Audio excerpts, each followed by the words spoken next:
Just a quick note before I get to my questions. Fentanyl seizures are down 30% compared to last year. And that data is coming from the Customs and Border Patrol, CBP. I don't make it up.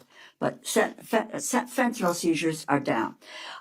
At your confirmation hearing, you asserted that you will do everything in your power to prevent illegal gun runners in our country.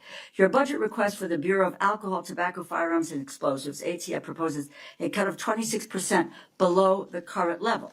How can you justify such a massive cut without inevitably weakening ATF's ability to help our state and local law enforcement fight illegal gun trafficking? How many ATF law enforcement officers and industry operations investigators do you anticipate will be lost to attrition as a result of this funding reduction you're proposing? First, what we're doing is ATF is going to be brought over with DEA. Everyone knows, everyone sitting up here, guns and drugs go together. They go together. We're going to make it more efficient. Streets working You haven't hand in answered hand my with question. DEA You to haven't violate. Mr. Chairman, I'd like an answer to my question. And the question is not being answered. How many ATF law enforcement officers and industry operations investigators do you anticipate will be lost to attrition as a result of the funding reduction you are proposing? You are proposing a 26% cut to ATF for fiscal year 2026, as well as a 4.4% cut to DEA. So you're going to merge the two agencies together, and then you're going to shortchange their resources, so neither one of them will be able to do the job that they have been designed to do. You've got a 34% cut to the high-intensity drug trafficking areas program, no dedicated money at all for the Organized Crime Drug Enforcement Task Force. So, my view, it's fair to say that the Trump administration proposal shortchanges federal efforts to stop illegal gun trafficking and federal efforts to stop the flow of dangerous illegal drugs like fentanyl. Madam Attorney General, answer yes or no. Tell me what the numbers are. I don't want to hear all of your filibuster about this. Go ahead. Please, tell us the numbers. So we are reorganizing. ATF agents want to be out on the street.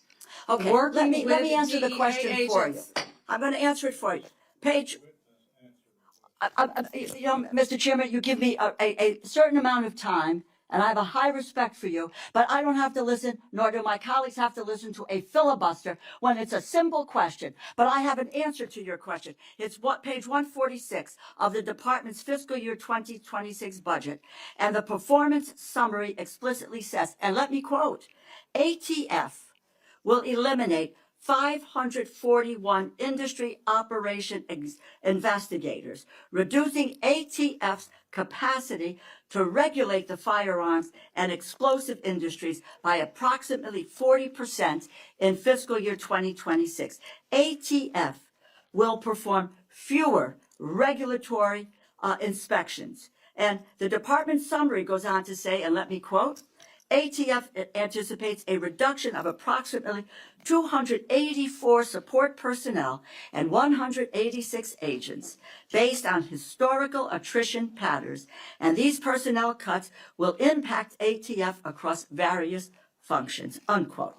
If the capacity to regulate firearms industry is reduced by 40%, if you are losing 186 ATF law enforcement agents on top of that, it is clear the direction you are headed with this budget, and that's what it is, isn't it? The proposal will weaken our ability to stop gun trafficking, and it will greatly reduce ATF support for state and local law enforcement that helps them prevent and solve violent crimes. It's a bad proposal. Do you want to hear my answer in 3 seconds? You mentioned regulatory functions. We will not be having ATF agents go to the doors of gun owners in the middle of the night asking them about their guns, period. They will be out on the streets with DEA, guns and drugs. How many are gone? It will be attrition. We are not firing agents. They will be working. How many have taken attrition? Can I tell you that they all want to be on the streets? They want to be doing their jobs. They want to be. But you're getting them off the streets. They want to. We're putting them on the streets. And they want to be working with DEA. You are getting them off the streets. There is no clear. And Mr. Chairman, I yield back my time. I yield back my time. Let's get some answers here.